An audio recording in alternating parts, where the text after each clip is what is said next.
Unemployment applications are on the rise. ESPN is laying off staff, and so is Amazon.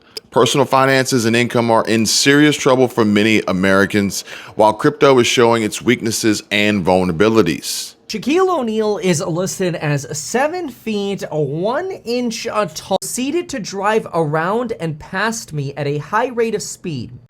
It's a Shaq attack. Shaq was involved in the FTX sort of marketing machine, right? And apparently he's been able to dodge the service of a lawsuit against him for him having been a spokesperson for the now defunct crypto platform FTX. I directly observed Mr. O'Neal look in my direction as he... Shaquille O'Neal, Shaq himself, Shazam, finally served his lawsuit papers and warned not to delete his at-home security camera footage on him being served either. Welcome back to the channel. Welcome back to another video. My name is Kevin, Kevin in all caps, youtube.com/@Kevin247. Please give the video a like, subscribe to the channel if you haven't already, turn on your alerts and notifications so that you can get my most recent news, breaking news, and important updates each and every day. Fox Business reports that jobless claims rise higher than expected as layoffs continue to mount. Economists expect number of Americans filing for unemployment to hit 240,000. And this is a big deal, folks. The number of Americans filing for unemployment benefits rose more than expected last week, evidence that the labor market is continuing to soften in face of a higher borrowing cost. Now, these are things that we've discussed in previous videos.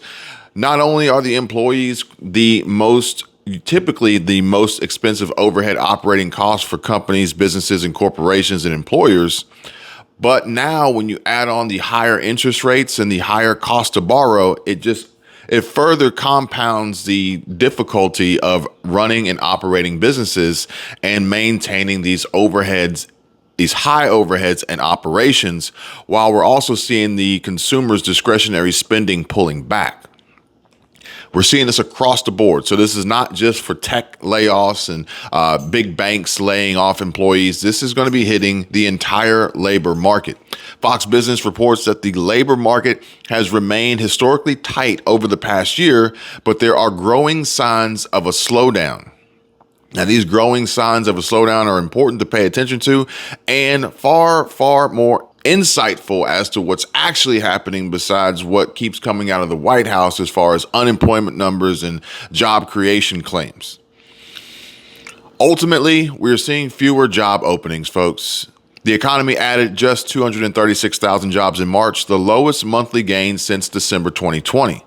A separate report released earlier this month showed there were about 9.9 million job openings in February, the first time since May of 2021 that number of available jobs has dipped below 10 million. There has also been a wave of notable layoffs over the past few months, and the list grows longer by the day. Amazon, Apple, Meta platforms, Lyft, Facebook, Google, IBM, and Twitter are among the companies letting workers go.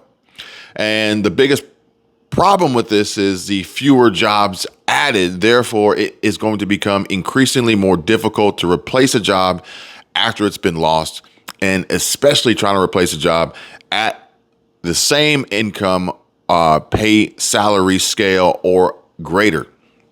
Central bank officials have made it clear that they expect unemployment to climb as a result of higher rates, which could force consumers and businesses to pull back on spending. Job losses are very likely, according to Fed Chairman Jerome Powell, for which he told lawmakers in March.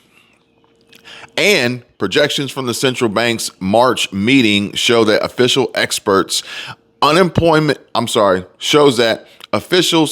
unemployment to rise to 4.6% by the end of next year, up from the current rate of 3.5. But I'm going to go and see if I can find the clip from last year for where Jerome Powell made his expectations of how many jobs would be lost and the unemployment rate that we would reach, to show and prove how I stated before that their numbers are continuously understated. Therefore, if they say 2 million people are going to be out of work, I would expect more like 2.5, maybe 3 million. Ouch. Restoring price stability will take some time. and requires using our tools forcefully to bring demand and supply into better balance. Reducing inflation is likely to require a sustained period of below-trend growth. Moreover, there will very likely be some softening of labor market conditions. While higher interest rates, slower growth, and softer labor market conditions will bring down inflation, will also bring some pain to households and businesses. These are the unfortunate costs of reducing inflation. But a failure to restore price stability would mean far greater pain, far greater pain, far greater pain. Policymakers have already approved 9 consecutive rate increases and have opened the door to a 10th increase at the next meeting in early May. Although they have stressed the importance of upcoming economic data releases, we also know that they're basing their next interest rate hike off of old data. That's quite possibly 3 months old, 90 days. However, at the end of the day, this could mean that more than 1 million Americans will lose their jobs between now and the end of 2023. And that is on top of the millions that have already lost their jobs so far. MarketWatch reports that the number of people applying for unemployment benefits is one of the best barometers of whether the economy is getting better or worse. So, you guys want to comment down below and take a guess on if the economy is getting better or worse? Most of the increase in new jobless claims were in New York and Georgia. 2 states in particular, New York and Georgia, and other states were little changed. So we're seeing more job loss, less opportunity in New York and Georgia. The number of people collecting unemployment benefits in the U.S., meanwhile, jumped by 61,000 to a whopping 1.87 million in the week ending April 8. That's the highest number since November 2021. So this unemployment number is creeping up, folks. I don't really see it coming down anytime soon. MarketWatch reports that the gradual increase in these so-called continuing claims suggests it's taking longer for people who lose their jobs to find new ones, which is what I stated to you just a few minutes ago. Big picture, Wall Street is watching jobless benefits closely because it's one of the first indicators to start blinking red when the U.S. is headed towards a recession. I don't think we really needed this to prove that we were headed towards a recession, but in case you were in doubt, here's your blinking red warning sign. The Federal Reserve wants the labor market to cool even further to temper a sharp increase in wages and help the bank combat high inflation. Long story short, or to put this in layman's terms, Jerome Powell, the Federal Reserve, they know what's going on. They see the pain that's being inflicted and felt by businesses and families. They know how many people are losing their jobs, and they want it to continue. And a series of interest rate increases by the central bank have slowed the economy and lessened a strong appetite for workers. What we were discussing earlier in the video about the overhead operating costs for these businesses, as we are pushed towards a recession with the help of the Fed and raising of interest rates and, a long list of other factors, it seems as though it's only going to continue to get worse for the foreseeable future. ESPN to begin layoffs early next week as part of Disney cost cuts. So for all the Disney haters out there, ESPN is lumped into that category. So if you hate Disney, you got to hate ESPN too. And I don't know, is this a byproduct of what Florida Governor Ron DeSantis has been doing to Disney here lately? Either way, ESPN will begin informing employees who are laid off early next week, and cuts will include both on-air talent and management. And I'd be willing to bet it'll be a similar situation to the masterclass that was held by McDonald's, where we'll see ESPN and Disney telling employees, don't come to work next week, just work from home so we can fire you there. Disney's planning more layoffs next week as it aims to slash 7,000 jobs. This is just the beginning, folks. I would imagine that these numbers are going to be understated as well. And we can see here that job cuts expected to hit 15% of entertainment divisions, including TV, film, theme parks, corporate teams.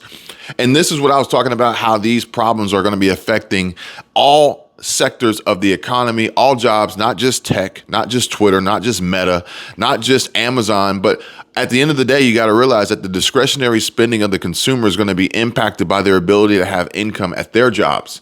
So if an employee for a tech firm loses their job, it will impact their travel, it'll impact tourism. It'll impact their monthly subscriptions to Disney Plus or Hulu or Amazon or Netflix or HBO Max or whatever it may be.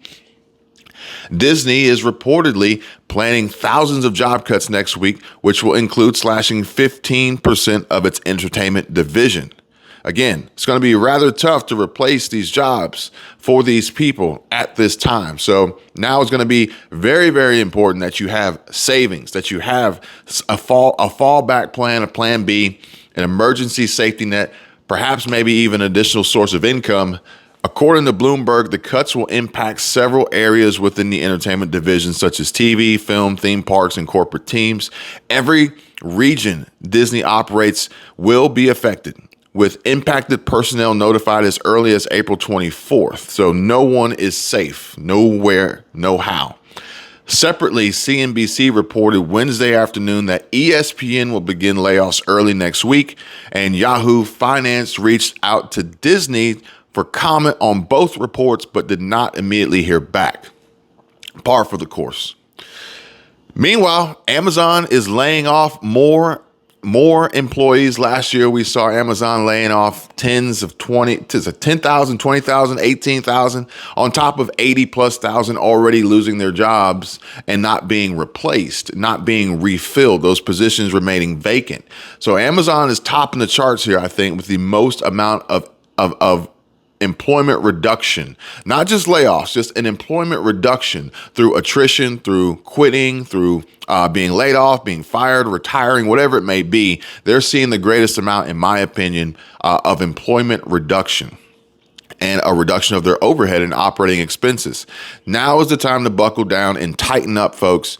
We're in for a bumpy ride. This recession, this economic collapse is underway. The layoffs are part of the previously announced job cuts that are expected to affect 9,000 employees. Okay. And it says that on Tuesday, Amazon initiated layoffs within its advertising division as part of CEO Andy Jassy's efforts to control costs. It's unclear exactly how many employees in the ads division will be affected, but nonetheless, they will be. And I would be willing to bet that other industries that rely on advertising are quite possibly going to see a negative impact as well. What's happening? Amazon is currently experiencing the largest layoffs in its 29-year history following a hiring surge during the C-19 pandemic. Amazon's global workforce grew to over 1.6 million by the end of 2021, which was up from 798,000 in the fourth quarter of 2019. The aftermath? Well, basically, as a result of the recent layoffs, Amazon will reallocate resources, which include shifting team members, slowing down or stopping certain programs, and recognizing the need for different skill sets to address priorities. Consequently, role eliminations occurred for a small percentage of the organization. Affected employees were notified via email on Tuesday morning, with the layoff scheduled to commence on June 20 or July 17 for workers in New York and New Jersey, following 60 to 90-day transition periods. Again, they want to avoid this personal interaction of firing people, and they're going to do it through email and other forms of communication. But at the end of the day, we have to realize the implications of their actions. Therefore, if you happen to be in an industry, work for a company, a business, a corporation, an employer that is making these cuts, but you survive, please note that odds are you're probably going to be lined up, setting yourself up for a potential continuation of employment. However, increased workload and possibly even a decrease in pay just to maintain a level of employment, possible benefits, healthcare, dental, vision, retirement, pension, 401k. The list goes on, but you guys understand what I'm saying. Time to get those household budgets in order before it's too late.